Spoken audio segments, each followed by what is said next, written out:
Hello and welcome to another edition of the Friday Fun Show. Working title from around the NFL. Your guide to everything to come on Sunday and beyond. I'm Dan Hanzus. Got a virtual room filled with some heroes. Gregg Rosenthal, Marc Sessler, Patrick Claybon. Hey, fellas. I thought you'd sound more fired up on a Yankees morning, Hanzus. But, Why would I be fired Commanders, up? Bears didn't do it for you? Why would I be fired up about a Yankees Cleveland rainout on Thursday night that leads to the game starting exactly when we do this program? Oh, I didn't know it was right now, to be honest. I just figured it's exciting. It's playoff baseball. It's what gets your juices going. We are bringing this thing. We're landing this plane in short order. A nice 7-minute show today. Actually, Dan, there's a comment already from Adam Corner that says tugboat pulling the show into harbor. So it's not a plane. We're going to be using the personification of you, starting the show. Cool. That works. How's everybody doing today? It is Friday. It's fun. We're live streaming, of course. So please be involved. We already see a lot of people in the chat. We got a nice little community building in that realm, and we'll be taking some of your questions and comments throughout the show, like Aaron Klanderman, who asks, I just lost it. But I'm feeling a bit more frisky than spicy. Does that make sense? I don't know. Marc, you're going to have to privately interface with Aaron Klanderman to find out that info. I will check with him, sure. All right, good. But before we do that, let's start things off. I got to give a shout out for Thursday night games that continually end with the winning team scoring 12 points and the sport of football being set back decades. We have a lot of juicy stuff to talk about after these games, and it's no different this week when the Washington Commanders and Chicago Bears squared off at Soldier Field. Let's get into it. Takes the snap, turns to his right, throws toward the end zone. That is bobbled up in the air. Is it incomplete? Yes! Benjamin St. Juste was on coverage of Darnell Mooney, and now the referees are talking about it. They think Mooney was out of bounds. They haven't decided yet. What's the call? They said he went out of bounds inside the 1. It's up for the 3rd time in this game. Washington gets a stop inside their own 5. And Washington is going to end a 4-game losing streak and defeat Chicago 12-7. Gee, so painful. So painful for the Chicago Bears, who come within half a yard of stealing a win here. Really not stealing a win. They should have won the game. But they're a team at this stage that doesn't know how to close and makes killer mistakes that they cannot make up for. Final score, Washington 12, Chicago 7. And it was that close, Patrick Claybon, at the half-yard line. If he just catches it, if Darnell Mooney just catches that ball clean, we're talking about something totally different, but he did not catch the ball clean, so we are not.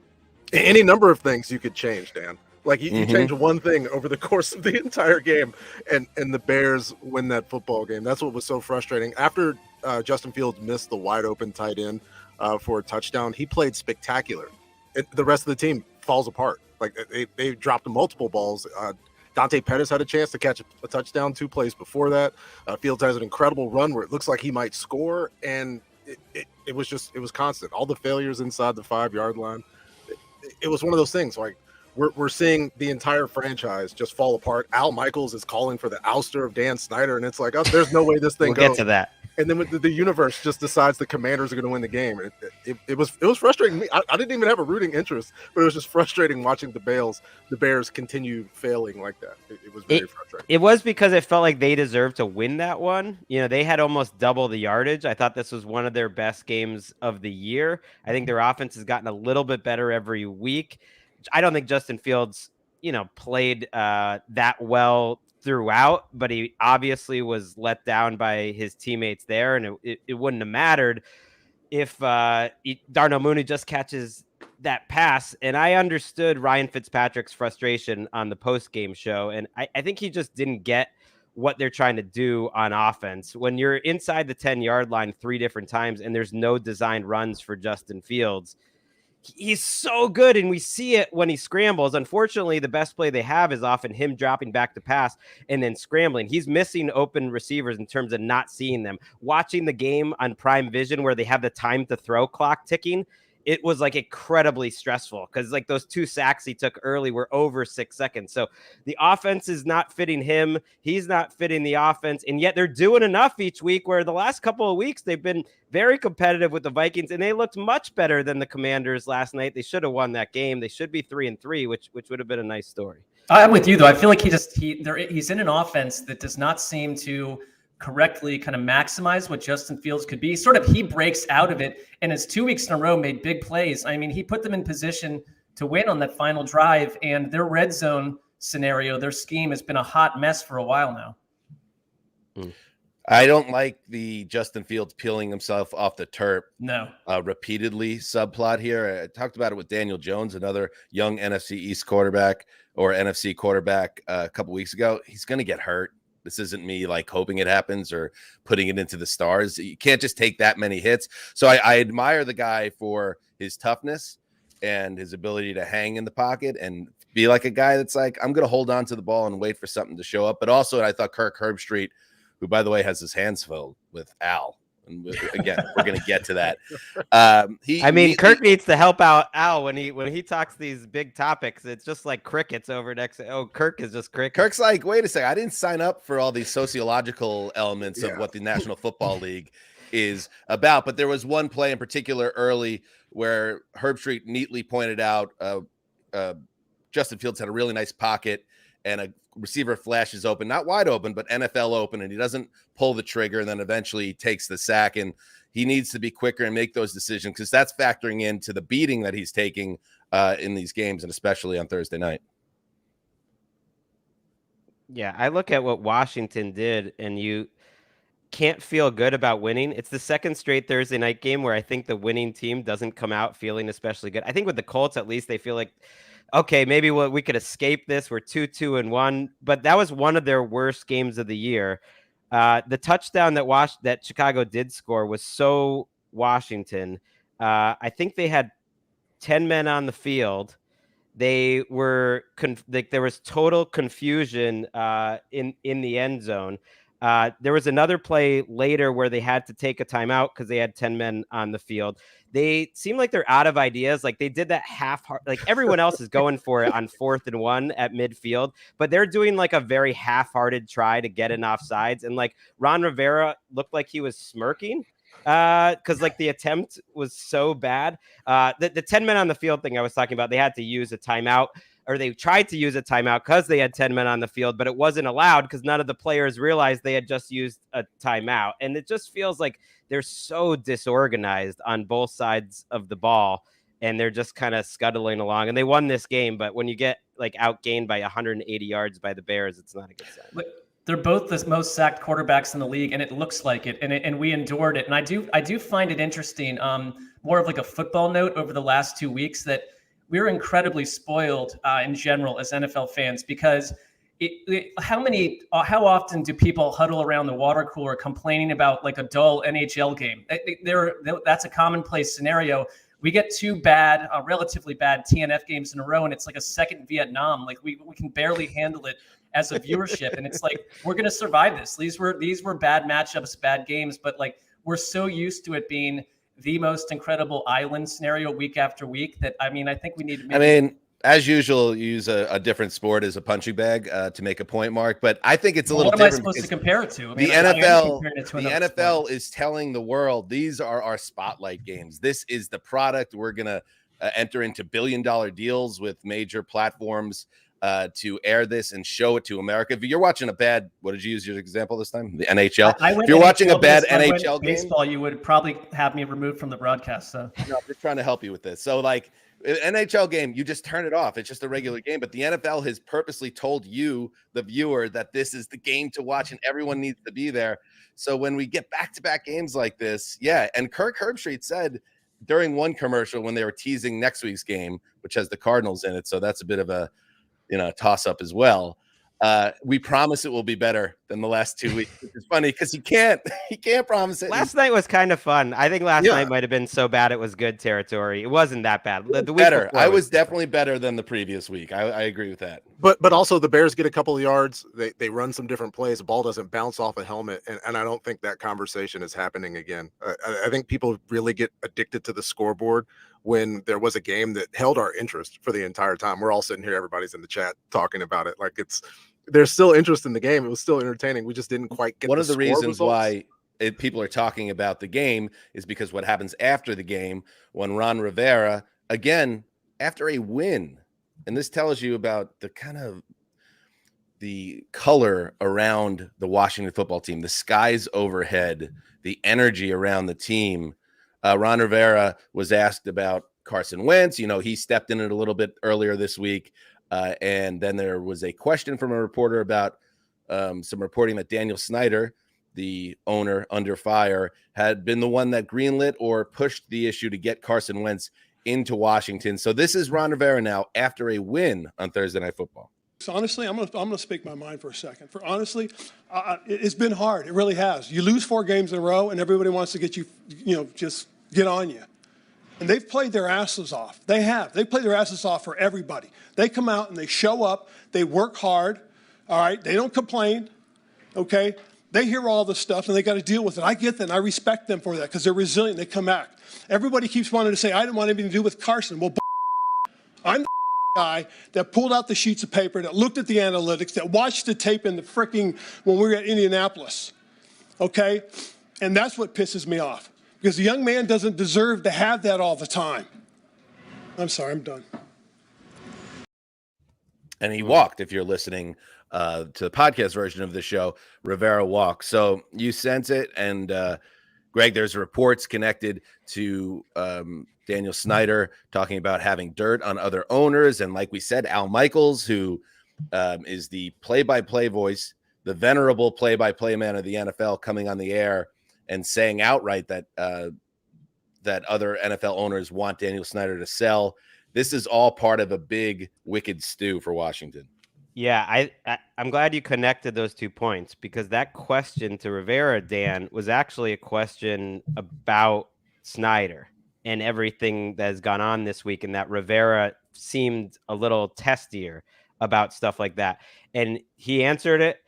It was feisty. I'm glad he spoke how he was feeling, but he kind of pivoted what the question was to his Wentz discussion. And that felt like the Wentz part felt like he's trying to defend his player. He's standing up for his player. He's in a tough spot. He knows he put himself in a tough spot. And that's a public thing that he did. He didn't really answer the question. And the fact that Al Michaels said, and I'm just quoting here, he said, quote, "Just my feeling. I think what the league would love is for Snyder to sell the team," is really interesting because we know how connected Al Michaels is at the very top levels of the sport with ownership, the most influential owners, with the Park Avenue League office. So for him to say that on a Thursday night broadcast is not said in a vacuum. I think he knew what he was saying. And it's also interesting, when there are reports that the owner of Amazon, his boss, Jeff Bezos, wants in on being an NFL owner and is in that area, and people are connecting those dots, and it's just interesting. It's quite a stew. I think the Snyder thing is further along than it's ever been, is what I'm saying in terms of a public and even NFL feeling on it. I mean, of course they want him to sell the team because they don't want him to unleash his information that he has on other owners, right? I mean, that's probably the scariest possible reality for them. All right, so there you go. One game in the books, Thursday Night Football, and like we said, the Sunday flagship show, we got you covered with the recaps of all of those games. Want to check in where hey, Gravedigger, where are you at?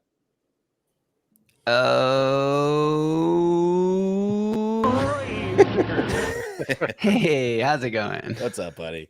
Anything to check in terms of the live stream around the NFL viewers right now? I'd love to get a larger collection of questions in, but I have a handful here. Okay, we could just cycle through a couple here. Jim, the editor, what is the most disappointing unit? in the NFL right now. Disappointing unit. I would have to say the Denver offense personally. Anybody else have a contender there? I'll take the Rams offensive line. We got the defending Super Bowl champs, and they can't do anything. I think they're the only team that has given up more pressures per game than Washington. To me, that Washington offensive line really is on them, whereas Chicago's offensive line, I think, has played pretty well some games, and it's more on Fields. I would go Packers defense just because I was told too often that they could be a top 5 defense. They should be good on paper. The players are good, and yet they're like a bottom 10 defense right now. I would go Arizona's offense. I mean, they're not the sum of their parts. I know they're waiting for DeAndre Hopkins, but they seem highly disorganized. They find new ways to be disorganized week after week. And I'll throw in the Detroit defense, which I know wasn't supposed to be good, but they weren't supposed to be historically bad. And that's, grit doesn't do it alone. What else we got, Gravedigger?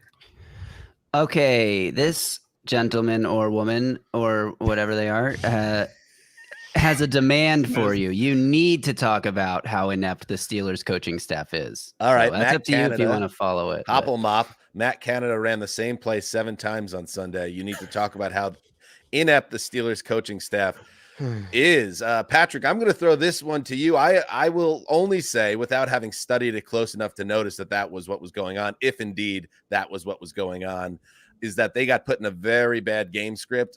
It was grim. So I don't know what 7 plays, Hoppelmop, man, woman, whatever you are.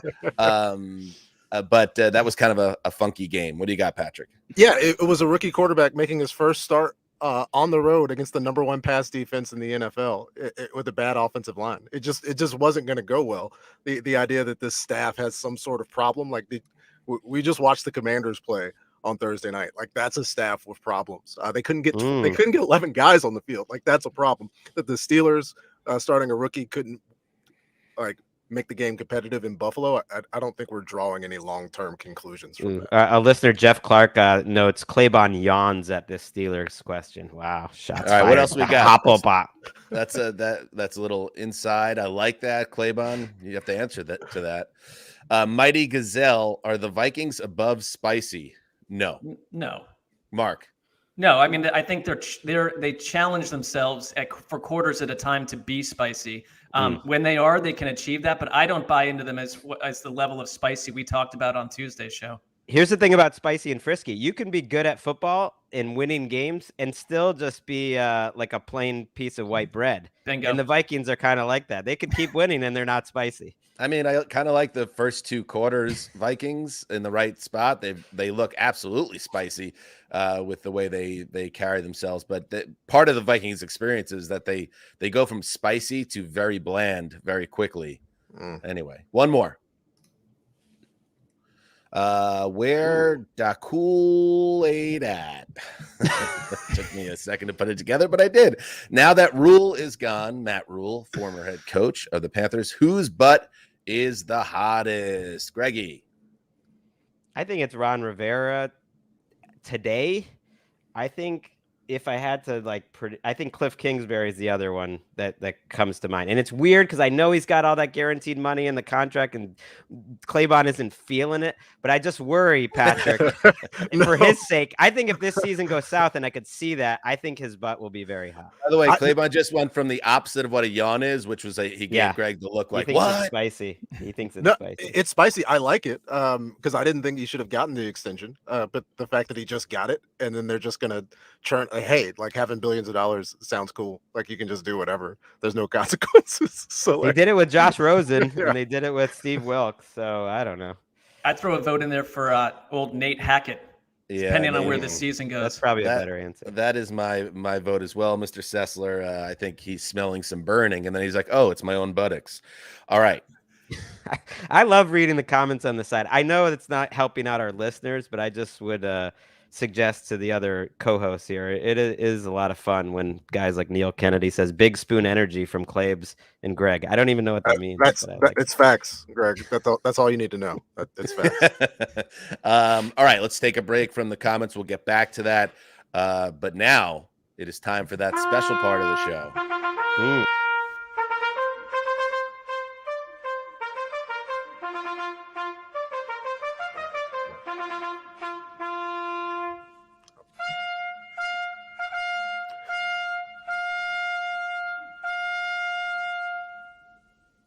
It's always that last 6 seconds or so that gets me. The floor is Gregg Rosenthal's. It is about him. It's about me. It is about me, although it's not about me. It's going to start being about Brentley Weissman, the former Chargers scout who I spoke about on Tuesday. I've got a two-parter. It's about me. The first part's quick, and it's just me giving a formal apology to Brentley Weissman. I got the facts wrong, and so I need to apologize as a journalist and a man. He was not fired from the Chargers. He left the Chargers because didn't think the pro scouting life was for him. He went into UCLA recruiting. I've now checked out Brentley on Twitter. He's doing great work with the Draft Network. It's good stuff. Good follow on Twitter, and that's on me. That's my fault. I should not have been just throwing things around willy-nilly that were inaccurate. That's big of you, Gregg. And yeah, shout out to Brentley, and good luck to him and his endeavors. And I will say this all started, Gregg, just because you couldn't handle that I had the scoopage on that Chargers situation. And now look, one of your little squabbles every 2 or so weeks, every fortnight, Gregg's in a squabble, and look what happened this time. Yeah, and I don't apologize for many of those squabbles because I continue to see myself in the right. And in this case, I'm 100% in the wrong, and I needed to admit it. Now, that's just part Greg, one. I would just say, on that topic, I would just stop talking now and move on to the next topic. No, my point is I'm Marc. totally Good in call. the wrong. Dan's thing has nothing to do with it. So my fault, Brentley. And yeah, check it out. Go, just move. The second part is less important, but something I feel very passionate about, and that's pickleball. And Dan's going to say, what does this have to do with the NFL? Where's the football here, Dan? It's not about me. It's about you, buddy. It's Whatever about you me. wanna talk about. Tom Brady just bought a professional pickleball franchise. So it is related to the NFL. And I'm getting mentions like crazy about this Brady pickleball thing. And my official position on this matter is the same people, the same athletes, the same celebrities, the same hedge fund managers that were pushing crypto on you and Bitcoin and doing the laser eyes when Bitcoin hit 50 and was selling you. Almost to the man are the exact same celebrities and athletes and hedge fund managers who are pushing pro pickleball on you right now. I got no use for pro pickleball. You want to play it as a recreational sport? That's fine. I got to be careful here. You know, some of our closest shadowy league figures here are big pickleball enthusiasts. You want to play it, get, some recreation. That's great. Just don't sell it to me as a professional sport. It's unwatchable. The people who are excelling in it are just failed tennis players. You're literally not allowed to move very far in the game. And if we're talking about promoting it as a professional viewing sport that the tennis channel is trying to push on me, it's probably a bad sign when the sport started for retirees in Florida with too much money and too much time. So that is not a professional sport. You want to get out there. You want to have fun. It's sort of like a co-ed dodgeball thing where you're meeting people your age. That's fine. Do not push it on me as a professional sport. And the same people investing in it right now, these are not the people we want leading us. These are the people that have gotten us into trouble. A lot of hedge fund money, Dan, and it does bother me. And one last thing I will say. Okay. One last thing, because I do. You have one more apology to somebody out there in the No world? apologies at all about pickleball. Like I said, play it. Yeah, I don't know where all these people were 5 years ago, but you got to respect the rules of public spaces if you're going to be doing it. These pickleballers sometimes are putting like their rackets and their nets on the court and trying to claim a public court when they're not even playing on it. And so that's happened, and like that's not allowed. You got to like understand if it's a public court, you got to let whoever's there just go on it. Like people they just put their bags out there. They try to like stop it, and I'll go out there and start playing. These pickleball players swarm like locusts. Once, Dan, I had someone tell me that they had the court reserved and tried to kick off me and my young son trying to have fun on public courts. And I was like, you know what? I've been coming to these courts for 5 years. You're not allowed to reserve courts. They're public. They're for everyone. Like there is no such thing. And I didn't leave the court. And I did send an email to the town later and found out they were totally lying. Oh my God. They were saying that they reserved the court. So respect the public spaces and respect it, and don't respect professional pickleball. These people will not be here in 5 years, please. All right. Now I could picture Emeka getting that full monologue as well.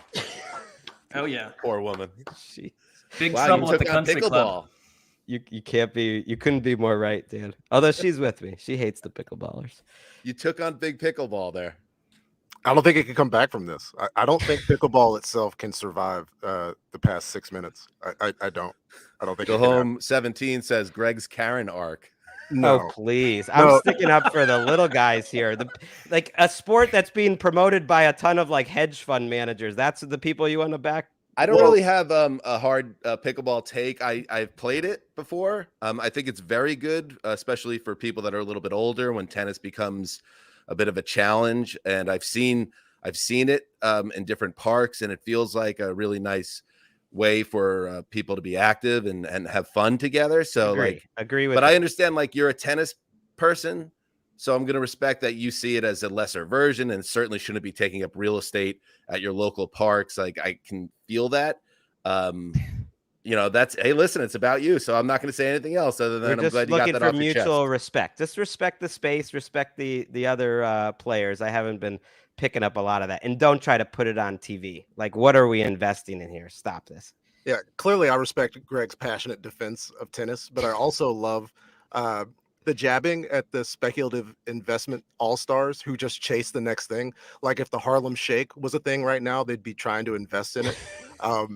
Yeah, just chill out. Like just because it's the thing doesn't mean it's going to be the thing in 15 years. Like chill out. I do respect that Tom Brady may have a few extra costs coming his way based on reports out of the Tom Giselle household. So because he lost all that Bitcoin money. Yeah, hopefully he invested in actual resources. Right. It's like if Elon Musk was a sport, he would be pickleball. That's all right. We have a little treat for the audience.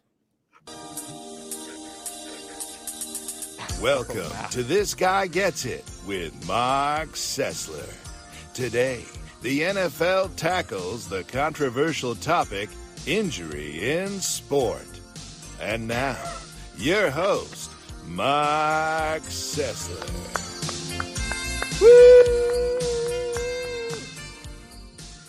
During Thursday night football between the Bears and Commanders, an international audience was given a first-hand peek into one of sport's unavoidable bugaboos, injuries. We watched with trepidation as Commanders quarterback Carson Wentz shook and waved his throwing hand after it collided with a Bears defender on a pass attempt. He shook it violently, hoping that whatever discomfort had attacked his tendons, his nervous system, his joints would magically go away. It did not, though, because that is not how the human body works. And ultimately, it provides us with a great lesson about the raw nature of sport, the natural tension between the athlete and their tool, the human body. It is quite different than you being in a cubicle and having a paperweight your child made you tumble over onto your ring finger.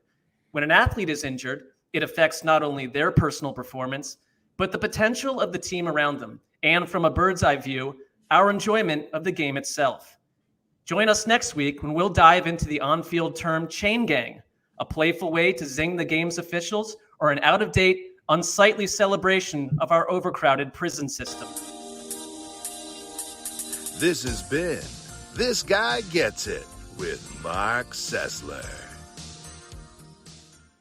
Needed that because it's that level-headed viewpoint on sports that has made This Guy Gets It a sensation.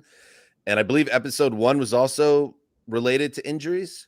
So I like that this is kind of the corner, at least in this season, of This Guy Gets It, just like injury talk. Well, I think injuries have evolved. And so that was last year's take. It needed it. I wouldn't call it a part 2, just a more evolved form of last year's take. I get that. Very good, Marc. Hey, it's time now for the Gregg Rosenthal Week 6 Injury Minute presented by Acrisure. Cream for your butt. Kyle Pitts, he's back this week. Was waiting for that music. So put him back into your fantasy lineups. I know he's struggled, but he's okay. Jonathan Taylor looks like he'll be back this week. Shaq Leonard will not. T. Higgins back at practice on Friday. Jonah Williams, their left tackle, though, out. That could be big-time trouble. on Sunday. James Conner looks like he's going to be out. Rashad Bateman was not seen at practice Wednesday or Thursday. We haven't gotten a practice report yet on Friday. Pat Freiermuth practicing despite being in the concussion protocol, so it sounds like he might be back. PJ Walker will start at quarterback for the Carolina Panthers, and Wan'Dale Robinson and Leonard Williams both trending towards playing for the Giants. Getting a little healthier, Danny. You worried about that lock? I locked the Ravens over the Giants. I am not concerned. Baltimore will roll. Anything else we want to check in with the listeners / viewers, Mr. Grave Digger? Will you dig my grave? Will you make it shallow so I can feel the rain? Delome again, 17. What below 500 team? That was a Dave Matthews solo single from 2006. What below 500 team would you not be surprised if they made a Super Bowl run below 500? So 2 and 3 or worse. That's a toughie. Rams. Ooh, I would go Bengals. I would throw in there as a more likely one than the Rams, I think, right now.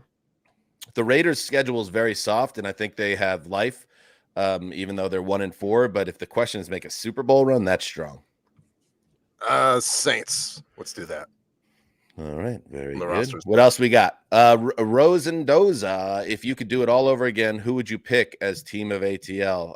There are no reverse gears in this tank. I would not change anything.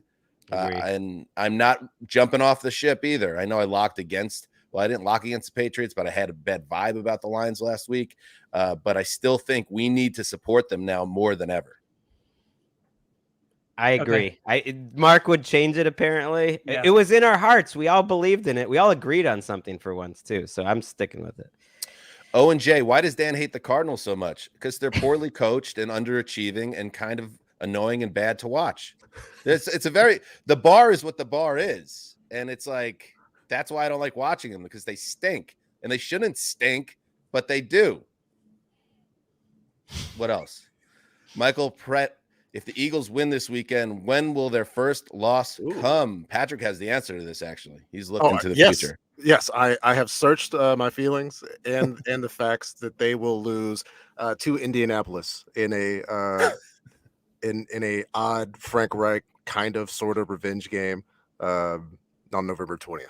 The next 4 games are Steelers, Texans, Commanders, and Colts. They also have a bye week. Whoa! So they really will be heavy favorites to go 10-0 if they happen to win this. Oh my goodness. And their schedule does not get much tougher after that either. It really doesn't. I feel even more confident now that the Cowboys will steal one here, and then they'll win another 4 in a row, and it won't even matter. So they'll be 9-1 and running away with the division at that point. One more, AJ Garner. What do you guys think of getting rid of punts altogether? Crazy rule change, but would be fun. Mark. No. Go ask Bill Belichick about that. I mean, I think I get what we're doing here with that question, but then what? Look at the Cardinals. Some of these teams that have 34 yards in the first half, that's going to lead to absolute lopsided messes where they're having to go for it on 4th down. I guess you could have the other team start at a certain place, but punters are relatively important human beings that do have a place on these rosters. I don't want them ejector seated out of the NFL entirely just yet. It is football. Yeah. Yes, we don't need to be taking things out of football. We need to be putting fun things into football. I'd be fine taking out extra points, which is close to a punt. But punts, no, that's way too far. Yeah, but people are missing them left and right. Punts are important. You need a punt. You need to punt when it's 4th and 20 on your own 20. Remember, Mark, when we used to do all those ATN posts and, well, here's the lighter side of sports.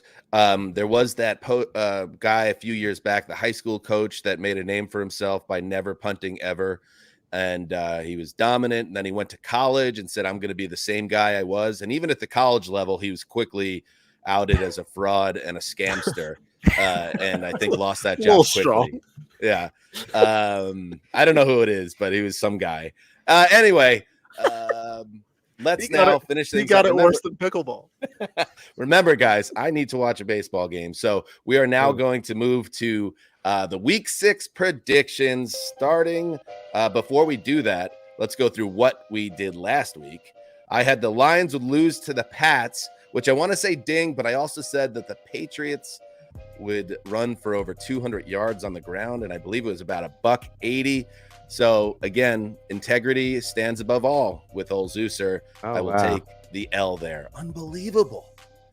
What? I mean, the integrity off the charts. Mark, Jets win by 10. Ooh, he's halfway home. But Zach Wilson throws for 350 plus yards and 4 TDs. That didn't happen. I think Mark had a second prediction as well, but I'm not seeing it written here. It was sure that the Falcons would win by 10 plus, which we can forget. Thanks for omitting that. Okay, so we got a double L there. Greggy, Travis Kelce is awesome. I mean, you got to admit, he scored 4 touchdowns in the game. I said Travis Kelce's awesome. That delivered. It did. And we said that you were hanging shallots on that, but to have 4 scores, you got to give it up. I still don't understand why the Raiders didn't cover Travis Kelce at the 1-yard line for any of the touchdowns, but that was their decision. For Gregg, I think, probably for Gregg. Yeah, Gregg, we're going to give you your first check mark. That's a big W for Greggy. And finally, Claybon, you also had multiple predictions. Well, one was purely emotional. Right. Travis Etienne scores 2 TDs and a win over the Texans, and then you threw that one out. He didn't score. He did have a good game, though. His best game of the season. And then you said the Lions, as a counter to my pessimistic take on Detroit, you said that Jared Goff and the Lions would go off in New England. So not a very good week overall. Gregg, thank you for giving us 1 W. And let's now get to this week's predictions, starting with Claybon. All right. I'm looking forward to a Browns win. Nick Chubb, 3 touchdowns. Is that too Greggish? Should I go a little bit farther? 3 touchdowns is good. All right. That's so much. I mean, you want to get these right. Yeah, but that was has he ever scored 3 touchdowns? That's why we were giving you a hard time, Greggy, last week, is that you're just like, Travis Kelce will be good. We're like, well, give us something. Give us numbers. Give us something tangible to track, which is what Claybon just did. Okay. And have I talked about this week? Give Nick Chubb the ball a lot. You've mentioned that. All right, Mark, your turn. All right. It is another 2-parter, or 1. A non-quarterback will score 5 touchdowns this weekend. Book it. And number 2, a Titans player. Why or 2? Titans? Huh? Why 2? Because this is my double lock of the week, where like if you're like listening to those radio stations with like the mafia dudes, like they give you the absolute lockdown thing. This is part 2. A Titans player or Titans players will get into a whole bunch of trouble during their bye weekend. Okay, you understand though, if that happens, but the other one about the 5 touchdown doesn't happen, you don't get the check mark, just to be clear. I could get both, and you would find a way to not give me the full points. So I'm not concerned about how this is. This is what's called self-sabotage. He's not even giving himself a chance to win. What if I get both right? How about I believe in what I predicted here? Greg? Okay. Yeah, Claybon, by the way, Chubb has scored 3 touchdowns in a game twice in his career in 70 games. So all right, 3 times next week. All right. Also, a lot of comments that Claybon's just face, like during the show, is a big star here. So people should check it out on YouTube. His reactions, his silent movie reactions. I'm going. And what a face it is! Beautiful, man. Cooper Rush turns the ball over twice, and the hype train ends. The Eagles defense ends it with a thud, with a couple turnovers here on Monday night. I gotta say, I feel better about Marc's lock, the Eagles on Monday night, than I do about myself after looking at the injury reports here with the Giants. Maybe I'll flip it. I'm not ready for that yet, but Cooper Rush has a couple turnovers and an ugly L. And finally, my fearless prediction, our man Marc Sessler celebrated kind of an overlooked birthday for many people this week, the big 4-9. And he tried to keep it under the radar on account of, the ongoing negotiations with his own mortality. But we need to spotlight this man. My prediction for week 6, or really leading up to week 6, Marc celebrates tonight and tomorrow in a unique Sesslerian way that probably includes a 2 a.m. walk up Cielo Drive, but maybe some other stuff too. Happy birthday, friend. Oh, look at that photo. Little slideshow for the people watching. I grabbed some photos from my archive. Let's just cycle through these for the people. Hey. Look, here's Marc interviewing Hugh Jackson. years That ago, went well. looking intrepid as Now, hell. Mark, you can't change your behavior based on this prediction. You have to party too hard if that's what you're feeling in your heart. Dan knows me well. Yeah, let's keep going with the photos here. This is with my father and my brother, Kevin Danger, at a Bud Light Super Bowl event. Keep going. That's Mark with his lost daughter. Yeah, it's my daughter. He has not done a good job raising her, but you know. Here is our New York Super Bowl, sitting with Chris Wessling and wearing matching I Love New York hats. I love that one. And here we go. This is from the Arco Media, a Christmas party with Hanson holiday Hank. party. And look at Mark. What a stunner. A soft gel camera there. I like that. That was very soft. That was where like the friend, like the hot friend on Instagram picks the picture where she looks the best, where the friend looks the best. 'Cause Dan On looks her great in that birthday? picture. I did look good in You that did that photo. very- And here, go back to the other one. What is This this? is the 2012 draft. That's Johnny Manziel being whisked up the stairs at Radio City Music Hall to party with Drake and probably do things that he wouldn't want anyone to know about. And there's Mark with the big smile. And That's who I one more. photographed with was doomed like a year later. And one more. This is the only photo on record of Mark eating. Mark, you ate a sandwich with a fork? I mean, Apparently. at least you were eating. I don't know. And he was so happy about it. What is that shirt? Thank you. I appreciate that very much, Dan and others. I Happy have another birthday. apology to make. To the Your quiet birthday storm. did sneak by us here. So happy birthday, Mark. Thank you. But I kept it under the radar in hardcore fashion. So it's, who know? Guys don't know other guys' birthdays. Do you? I never do. No, I Well, never do. Now we do. Now, yes, you do. Everybody send happy birthday to Mark and his wild weekend to come. And it will be a wild Sunday in the NFL, which we will track on the flagship program. Be there Sunday night. Till then, heed the call.